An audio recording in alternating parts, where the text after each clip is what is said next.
ಇಂದು ದರ್ಶನ್ ಸೇರಿ 6 ಜನರ ಜಾಮೀನು ಭವಿಷ್ಯ. ಹೈಕೋರ್ಟ್ ಏಕಸದಸ್ಯ ಪೀಠದಲ್ಲಿ ವಿಚಾರಣೆ. ದರ್ಶನ್ ರೆಗ್ಯುಲರ್ ಬೇಲ್ಗೆ ಬ್ರೇಕ್ ಹಾಕಲು ಎಸ್ಪಿಪಿ ಪ್ಲಾನ್.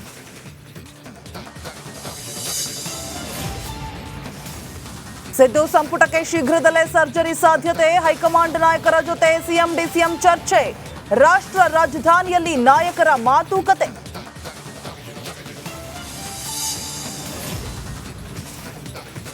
ಮುಡಾ ಹಗರಣ ಸಂಬಂಧ ಗಂಗರಾಜುಗೆ ಇಡಿ ಡ್ರಿಲ್. ಸತತ 8 ಗಂಟೆ ವಿಚಾರಣೆ ಎದುರಿಸಿದ ದೂರುದಾರ ಮುಂದಿನ ವಾರ ಮತ್ತೆ ಎನ್ಕ್ವೈರಿಗೆ ಬರಲು ಸೂಚನೆ. ಸ್ವಲ್ಪ ಅಸಮಾಧಾನ ಇರೋದು ನಿಜವೆಂದು ಮುಳಬಾಗಿಲು ಶಾಸಕ ಸಮೃದ್ಧಿ ಮಂಜುನಾಥ್ ಹೇಳಿದ್ದಾರೆ. ಕೋಲಾರದಲ್ಲಿ ಮಾತನಾಡಿದ ಶಾಸಕ ಸಮೃದ್ಧಿ ಮಂಜುನಾಥ್, ಜಿಟಿ ದೇವೇಗೌಡ ಮತ್ತು ಸಾರಾ ಮಹೇಶ್ ನಡುವೆ ಮೊದಲಿನಿಂದಲೂ ಕೂಡ ನಡೆಯುತ್ತಲೇ ಇದೆ. ಹೈಕಮಾಂಡ್ ಸಮಾಧಾನ ಮಾಡಬಹುದಾಗಿತ್ತು, ಅವರು ಮಾತನಾಡಿಸಿಲ್ಲವೆಂದು ಶೋಚನೀಯ ಸಂಗತಿ ಅಂತ ಹೇಳಿದ್ದಾರೆ. ಇನ್ನು ಮುಂದೆ ಹೈಕಮಾಂಡ್ ಏನ್ ತೀರ್ಮಾನ ತೆಗೆದುಕೊಳ್ಳುತ್ತೆ ಅಂತ ಕಾಯಬೇಕು ಅಂತ ಹೇಳಿದ್ದಾರೆ. ರಾಜ್ಯದಲ್ಲನ್ನಕ್ಕಿಂತ ನಾನು ಕೂಡ ಮನೆ ಫಲಿತಾಂಶ ಬರೋಕ್ಕಿಂತ ಮುಂಚೆ ನಾನು ಕೂಡ ಬೇರೆ ಕಡೆ ದುಬೈಯಲ್ಲಿದ್ದೆ. ನಾನು ಕೂಡ ಟಿ ವಿಗಳಲ್ಲಿ ತಮ್ಮ ಮಾಧ್ಯಮವನ್ನು ಗಮನಿಸ್ತಾ ಇದ್ದೆ. ಏನು ಸ್ವಲ್ಪ ಡಿಫ್ರೆನ್ಸಸ್ ಇದೆ, ಏನೋ ಸ್ವಲ್ಪ ಇದಿದೆ, ಮನಸ್ತಾಪಗಳಿದೆ ಅಂತ. ಮನಸ್ತಾಪಗಳಿರೋದಂತೂ ನಿಜಾನೇ, ಅದು ಇಲ್ಲ ಅಂತ ಹೇಳ್ಕೊಳಕ್ಕಂತೂ ಆಗಲ್ಲ.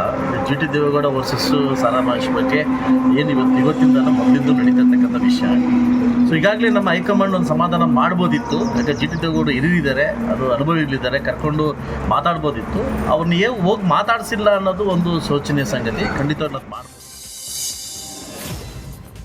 ಬಳ್ಳಾರಿಯಲ್ಲಿ ನಡೆದ ಕಾರ್ಯಕ್ರಮವೊಂದರಲ್ಲಿ ಸಿಎಂ ಸಿದ್ದರಾಮಯ್ಯ ಅವರು ಧರ್ಮದ ಪಾಠ ಮಾಡಿದ್ದಾರೆ. ನಾವೆಲ್ಲ ಮನುಷ್ಯರಾಗಿರಬೇಕು, ಒಬ್ಬರನ್ನೊಬ್ಬರು ಪ್ರೀತಿಸಬೇಕು ಎಂದಿದ್ದಾರೆ. ಬಸವಣ್ಣ ಅವರ ವಚನ ಪ್ರಸ್ತಾಪಿಸಿ ಧರ್ಮಕ್ಕೆ ದೊಡ್ಡ ಅರ್ಥ ಹುಡುಕಲು ಹೋಗಬಾರದು ಅಂತ ಹೇಳಿದ್ದಾರೆ. ಇನ್ನು ಒಬ್ಬರನ್ನ ಕಂಡ್ರೆ ಇನ್ನೊಬ್ಬರಿಗೆ ದಯೆ ಇರಬೇಕು, ದ್ವೇಷ ಅಸೂಹೆ ಇರಬಾರದು. ದ್ವೇಷ ಅಸೂಹೆ ಇದ್ರೆ ಸಮಾಜ ಇಬ್ಬಾಗವಾಗುತ್ತೆ ಅಂತ ಕಿವಿ ಮಾತನ್ನ ಹೇಳಿದ್ದಾರೆ. ಧರ್ಮ ಯಾವ ಧರ್ಮನೂ ಕೂಡ ನಾವೆಲ್ಲರೂ ಕೂಡ ಮನುಷ್ಯರಾಗಿರಬೇಕು, ಪರಸ್ಪರ ಪ್ರೀತಿಯಿಂದ ಬದುಕಬೇಕು, ದ್ವೇಷಿಸಬಾರದು ಅಂತಕ್ಕಂಥದ್ದನ್ನ ಬೋಧನೆ ಮಾಡ್ತದೆ. ಅದಕ್ಕೆ ಬಸವಾದಿ ಶರಣರು ಬಹಳ ಧರ್ಮ ಅನ್ನೋದಕ್ಕೆ ಅರ್ಥನ ಬಹಳ ಸುಲಭವಾಗಿ ಹೇಳಿದ್ದಾರೆ. ದಯೆಯೇ ಧರ್ಮದ ಮೂಲವಯ್ಯ, ದಯೆ ಇಲ್ಲದ ಧರ್ಮವ್ಯಾವುದಯ್ಯ.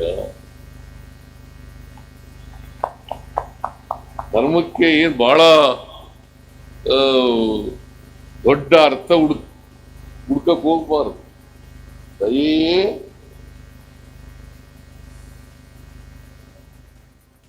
ದಯೆಯೇ ಧರ್ಮದ ಮೂಲವಯ್ಯ.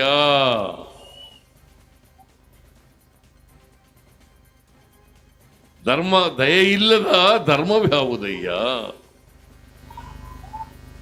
ಅಲ್ವಾ? ದಯೆಯೇ ಧರ್ಮದ ಮೂಲ.